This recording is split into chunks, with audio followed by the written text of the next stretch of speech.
Nós estamos aqui com o presidente da Federação Espírita Brasileira, Antônio César Perry de Carvalho, que vem falar no programa Plenitude e vai contar um pouquinho a nós como é o movimento da Federação Espírita Brasileira no país e fora do país. Para nós é uma alegria muito grande comparecermos aqui ao 4º Congresso do Seja Barra, né?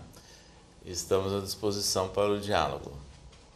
Pois é, você já participou dos outros 2 primeiros, né? O último que você não pôde estar presente, e a gente fica muito feliz em contar com você aqui novamente.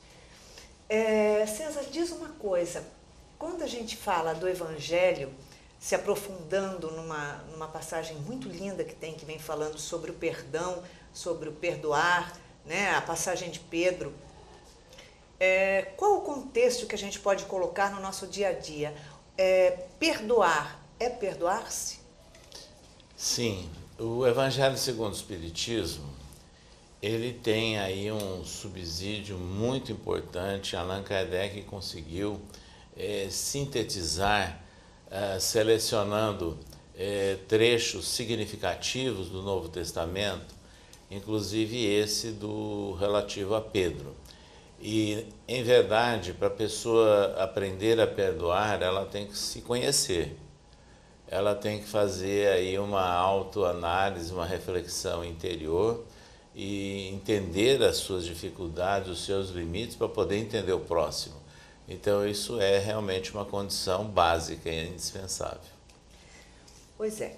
A gente para pensar um pouquinho. Qual seria a importância do auto-perdão no seu processo de evolutivo, lapidação?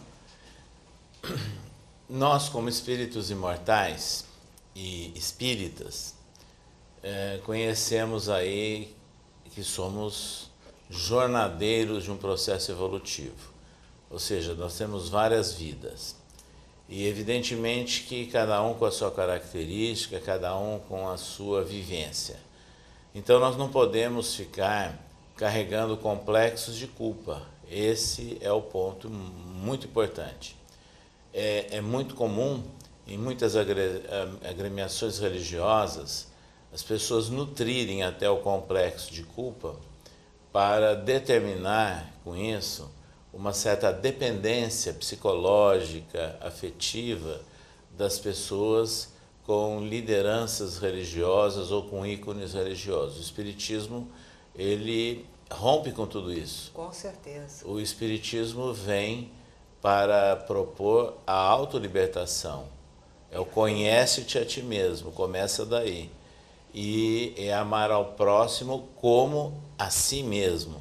Então, para que alguém consiga amar ao próximo, evidentemente que ela necessita conhecer-se, entender os seus limites, as suas dificuldades, para que ela possa reconhecer isso no próximo também. Puxa vida, é um momento de transformação, né? E é uma transformação que tem que acontecer assim, gradualmente, para a gente conseguir melhorar, né? Porque muitas vezes a gente se fere demais e vai se vitimizando, né? Sim. Perante o dia a dia, aí fica realmente mais complicado. No dia 16 de março, você foi eleito presidente da FEB, a gente ficou muito feliz, a gente já te conhecia de anos. Como é esse trabalho de divulgação da doutrina espírita no nosso país e no exterior? Nós encontramos dentro do Brasil um ambiente favorável à difusão das ideias espíritas. Isso é muito claro, inclusive em nossos dias, pela facilidade com que a mídia incorpora ideias e princípios espíritas, embora que apresentados às vezes com terminologia próprias, não adequada, mas o importante é que a ideia está presente. Isto é visível não só em telenovelas, como o interesse de algumas emissoras de televisão que têm apresentado pequenos programas, né, com pensamentos espíritas, ou até inserindo no contexto da novela alguma passagem espírita, algum fato espírita. Ao mesmo tempo, nós acompanhamos também pela divulgação do próprio livro espírita. Hoje, nós tivemos há poucos dias em São Paulo, nos chamou a atenção que as bancas de jornal estão vendendo livros espíritas em preços acessíveis, divulgando obras de Chico Xavier. Excelente!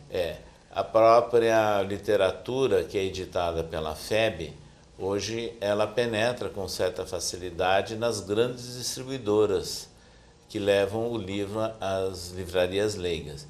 Então, é uma característica de nosso país essa abertura. Agora, no mundo está se iniciando, é um outro passo, porque nós estamos vivendo uma facilidade, eu diria, só após o pós-guerra. Porque até então, quase todos os países da Europa estavam sujeitos ou a regimes autoritários ou a controle total, vamos assim dizer, da liberdade de expressão. Então lá está renascendo a possibilidade da difusão do espiritismo. E mesmo nos Estados Unidos tem crescido também, e é de se chamar a atenção que, independente do espiritismo, no meio literário e cinematográfico dos Estados Unidos, os temas que envolvem a ideia da imortalidade da alma ou de reencarnação constantemente são focalizados pela mídia. Com certeza. É confortante, eu diria, a gente perceber que está havendo um despertamento através da mídia, né? Que é muito importante nesse momento, né? Principalmente no momento de transição que vai acontecendo. E quando a gente fala de doutrina espírita, a gente procura sempre a base que é o tudo, né? A base kardeciana. E o Chico Xavier, ele trouxe assim uma vasta literatura de esclarecimento profundo, e a gente percebe que coisas inúmeras que foi escrito pelas mãos dele, por Emmanuel, por André Luiz, estão sendo comprovadas hoje. Sim. E eu sei que você é profundo, especialista nessas obras. Fala um pouquinho disso para a gente. Então, a Federação Espírita Brasileira, ela tem estimulado, inclusive, alguns pesquisadores que têm trabalhado, por exemplo, no romance Paulo Estevão, e através de pesquisas, eu diria, acadêmicas, comprovando que algumas informações dadas por Emmanuel são realmente confiáveis. Nós temos, por exemplo, na obra Paulo Estevão, romance psicografado por Chico Xavier do Espírito de Emmanuel, alguns estudiosos que estão se debruçando até do ponto de vista acadêmico e comprovaram algumas datas e algumas informações que constam no romance psicográfico e que não existia nos textos religiosos. Mais recentemente, há um pesquisador ligado à Federação Espírita Brasileira que fez um estudo profundo sobre o romance Renúncia e está comprovando as informações que Emmanuel deu de Paris, da topografia de Paris, de hábito de Paris, do século XVII, século XVIII. Caramba. O que hoje seria impossível conhecer. Então, isso tudo demonstra que Chico Xavier, um médium do interior de Minas, com o mínimo de cultura, numa época que não existia meios de comunicação, no final dos anos 30, no começo dos anos 40, ele conseguiu registrar informações espirituais que hoje são comprovadas. É muito lindo ver isso, né? Porque vem ali comprovar, tipo assim, a vida continua, não tem como parar, e o que você pode fazer para melhorar? E buscando nesse contexto, o Brasil vem passando por um momento em que as pessoas estão despertando, né, para a necessidade do desenvolvimento moral da sociedade. Como isso se encaixa nesse momento de transição planetária? Nós estamos vivendo, sim, um momento de grandes contrastes. E o próprio momento político do país demonstra isso. No instante em que a população está demonstrando preocupação com o país como um todo e chamando atenção para as questões de respeito à ética, de respeito ao povo, de respeito à vida, e são manifestações, desde que pacíficas, atestam aquilo que já estava escrito no Livro dos Espíritos, que o edifício carunchado desmoronará. Com certeza. E é aí a fase que nós estamos começando a atravessar.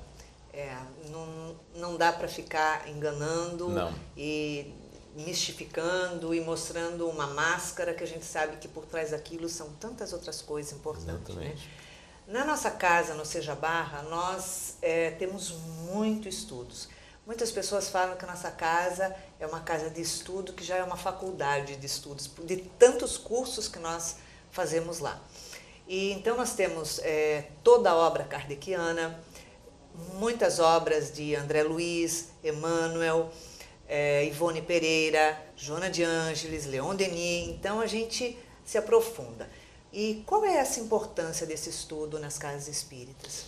Na realidade, esse estudo é a condição básica para a pessoa entender e conhecer o espiritismo, para que seja efetivamente espírita.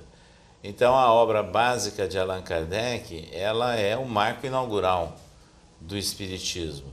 E não só ela, mas todas aquelas que a comentam, que são subsidiárias, elas devem ser incentivadas, sim, no centro espírita. Evidentemente que sem criar barreiras ou pré-requisitos ou qualquer regime de escolarização. Mas a ideia é exatamente de amai-vos e instruí-vos. Perfeitamente, né? Está no Evangelho isso, o carro-chefe das nossas casas, né? Exato. É muito importante isso. A gente fica muito feliz de estar com você aqui, de poder se aprofundar. E uma última perguntinha. Nesses grandes eventos, nesses grandes congressos espíritas que acontecem no Brasil e fora do Brasil, como é que você pode falar um pouquinho da espiritualidade exercendo uma função ali? Qual é o papel que a espiritualidade exerce nesse trabalho? O papel exercido pela espiritualidade é de fundamental importância. E eu posso dizer isso com a maior tranquilidade, porque nós já vencemos situações complexas na programação, na preparação de congressos na Europa, né, em ambientes que há um exagero do laicismo, uma série, gerando até preconceito à religião, como também o recente Congresso Mundial em Cuba. Não é? Então nós temos vivido experiências e mostrando que se não fosse o apoio da espiritualidade, a inspiração e todo o envolvimento, o nível, o grau de complicações para nós poderia até inviabilizar a realização desses eventos. Com certeza. E a gente sabe, na preparação de eventos desse, são muitos distúrbios, ataques, para que não aconteça, porque a gente sabe que a espiritualidade atua fazendo socorro, consolação, tratamentos. Eles aproveitam toda essa união de pensamentos, essa sintonia, né, do público, dos conferencistas que ali estão, e muito mais a espiritualidade da escola que está atuando sobre esse trabalho para que haja, né? Então a gente sabe tudo o que acontece ali. É bom estar com você novamente, a gente fica muito feliz da realização desse trabalho.